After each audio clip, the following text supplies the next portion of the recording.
شادی کو 19 سال گزر گئے۔ یہ صرف 19 سال نہیں، 19 سال کے وہ سبق ہیں میں نے کیا کھویا کیا پایا، اور وہ کون سی غلطیاں تھیں جنہوں نے مجھے بدل دیا۔ آج سب کچھ سچ سچ بتاؤں گی، ویڈیو کو اینڈ تک ضرور دیکھیے گا۔ السلام علیکم جی، میں امید کرتی ہوں کہ آپ سب خیریت سے ہوں گے۔ اللہ کا کرم ہے، ہم سب بھی ٹھیک ہیں۔ شادی کی 19ویں اینیورسری منا کے میں نے ایک ویڈیو آپ کے لوگوں کے لیے شوٹ کی ہے، اور ساتھ ساتھ میں آپ کو سچے واقعات اپنی زندگی کے سناؤں گی کہ میرے ساتھ کیا ہوا، میں نے کیا کھویا کیا پایا۔ ویڈیو کے اینڈ تک اگر دیکھیں گے تو آپ کو تمام حقیقت حال سے آگاہی ہوگی، ورنہ اگر سکپ کر کے دیکھیں گے تو آپ بہت ساری باتیں مس کر جائیں گے۔ اگر آپ کی نئی شادی ہونے والی ہے اور شادی کے نئے رشتے میں جڑے ہوئے ہیں تو اس ویڈیو کو آخر تک ضرور دیکھیں۔ 19 سال پہلے میری زندگی کچھ اور تھی اور آج کچھ اور ہے۔ وقت نے ایک بات مجھے ضرور سکھائی ہے کہ خوشی چیزوں سے نہیں، رشتوں سے ملتی ہے۔ یقین کریں جو ہے میٹیریلسٹک جب ہم ہو جاتے ہیں، نئی شادی ہوتی ہے اور ہم کہتے ہیں کہ تمام ہمارے ارمان ہمارے ہسبینڈ پورے کریں، جو ہمارے گھر میں میکے میں پورے نہیں ہوتے تو ہم اپنے ہسبینڈ کے ذریعے اپنے ارمان پورے کروانا چاہتے ہیں نا، تو یہاں سے ہی لڑائی جھگڑے سٹارٹ ہوتے ہیں، یہاں سے بنیادیں ہلنا سٹارٹ ہو جاتی ہیں۔ جب نئی انسان کی شادی ہوتی ہے تو انسان بڑا جو ہے نا جوشیلا پھرتیلا انرجیٹک ہوتا ہے، اور وہ نا جو بھی منہ میں اس کے آتے ہیں وہ بول دیتا ہے بغیر سوچے سمجھے، کیونکہ ایج اتنی زیادہ نہیں ہوتی انسان کی، تو وہ میں غصے میں کچھ الفاظ ایسے بول جاتا ہے نا اگلے کے دل پہ نشان رہ جاتے ہیں۔ اس وجہ سے نا میں نے یہ بات بھی سیکھی ہے کہ انسان کو نا بولنے سے پہلے سوچنا چاہیے کہ اپنے ہسبینڈ سے کیا بات کرنی چاہیے اور کیا نہیں کرنی چاہیے۔ ایک تیسری غلطی یہ ہے کہ ہم جو لیڈیز ہیں نا، ہم لڑکیاں ہوتی ہیں، ہم اپنے باپ کو اپنے بھائیوں کو دیکھ رہے ہوتے ہیں، اسی پہ ہم اپنے نا ہسبینڈ کو تول رہے ہوتے ہیں، لیکن یہ ہماری سب سے بڑی غلطی ہوتی ہے۔ سب سے پہلی ضروری بات ہے کہ آپ اپنے جیون ساتھی کو، اپنے ہسبینڈ کو سمجھیں۔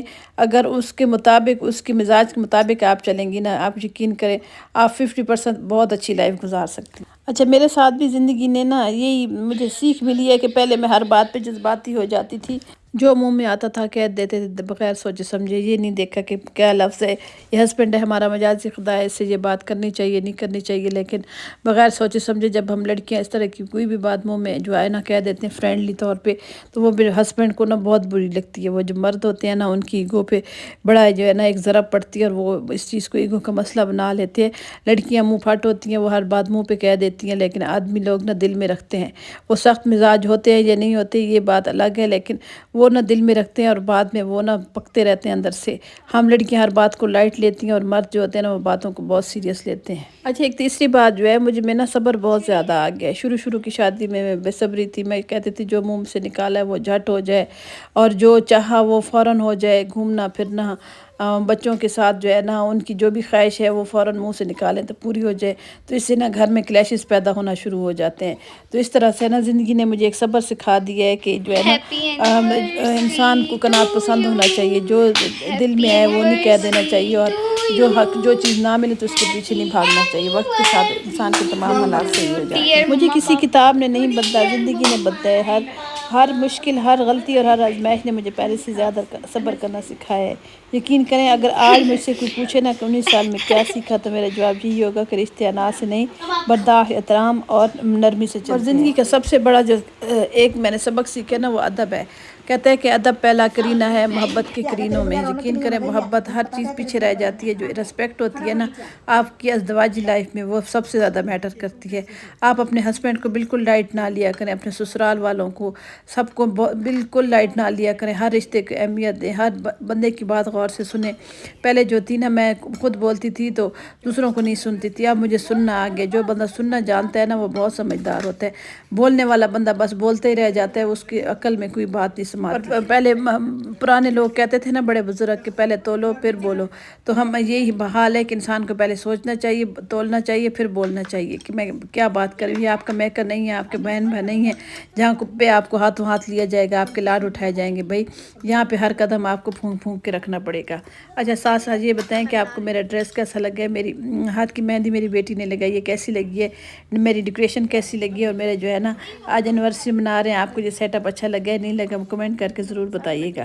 چلے اپنی گپ شپ کو آگے کنٹینیو رکھتے ہیں۔ ایک بات اور، انسان میں الہڑ پن ہوتا ہے، بانکلا پن ہوتا ہے، بانکا پن ہوتا ہے انسان کے اندر، تو اس کو ہر وقت اپنی سجنے سنورنے کی اپنی فکر لگی رہتی ہے، وہ دوسروں کی نہ سمجھ جذبات کو سمجھنے کی کوشش کرتا ہے، نہ دوسرے سسرال والوں کو سمجھنے کی کوشش کرتا ہے۔ بس یہ جو ہے نا، اسی ایک چیز نے مجھے یہ بھی سیکھ دی ہے کہ آپ ہمیشہ دوسروں کو ویلیو دیں، دوسروں کو اہمیت دیں، دوسروں کو جذبات کا بھی خیال رکھیں۔ اگر آپ ہی آپ ہیں تو پھر اگلے بھی کوئی نہ کوئی اہمیت رکھتے ہیں، یقین کریں زندگی۔ اب 19 سال ہو گئے ہیں نا، تو میں یہ سمجھتی ہوں کہ شاید وقت بدلتا ہے، پیچھے مڑ کے دیکھیں تو اتنی جلدی وقت گزر جاتا ہے، بچے جوان ہو گئے ہیں ماشاءاللہ سے، مگر حقیقت یہ ہے کہ وقت سے پہلے انسان بدلتا ہے، اور اگر نہ بدلے تو وقت اسے بدل دیتا ہے۔ 19 سال کی کہانی میں مجھے یہی سبق ملا ہے کہ وقت دنیا کا سب سے بڑا استاد ہے۔ کوئی یونیورسٹی، کوئی ادارہ آپ کو وہ سیکھ نہیں سکھا سکتا، وہ سبق نہیں سکھا سکتا جو وقت سکھاتا ہے۔ یہاں پہ لاڈ پیار نخرے سب کچھ ختم ہو جاتے ہیں۔ یقین کریں جیسے ایک بچی اپنے والدین کی گھر کی دہلیز پار کرتی ہے نا، تو اس کے آگے آزمائشوں کے، امتحانات کے ایک کڑے سے دروازے کھل جاتے ہیں، جس میں اس نے ہر روز گزرنا ہوتا ہے۔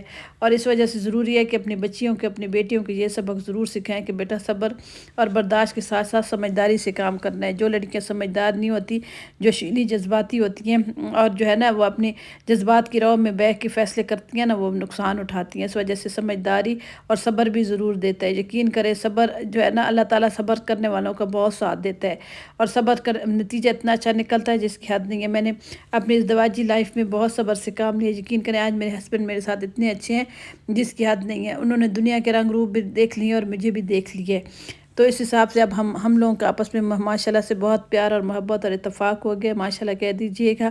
انڈرسٹینڈنگ شروع سے ہماری تھی، لیکن کچھ حالات کی وجہ سے مس انڈرسٹینڈنگ ہو گئی تھی ہمارے بیچ میں۔ اگر آپ بھی شادی شدہ ہے یا شادی ہونے والی ہے آپ لوگوں کی، تو یہ میری جو غلطی ہے نا، آپ نے نہیں دہرانی، اور آپ نے زندگی کا سب سے بڑا سبق یہی سیکھنا ہے، سمجھداری۔ میں یہی کہوں گی سمجھداری اور رسپیکٹ دو بڑی چیزیں۔ اگر آپ دوسروں کو رسپیکٹ دیں گے تو انشاءاللہ رسپیکٹ ضرور ملے گی، اگر نہیں ملتی تو صبر کریں، اللہ تعالیٰ صبر کرنے والے کو ساتھ ہے۔ ویڈیو پسند ہے تو لائک شیئر کریں، ایک سبسکرائب کر کے ضرور جائیے گا۔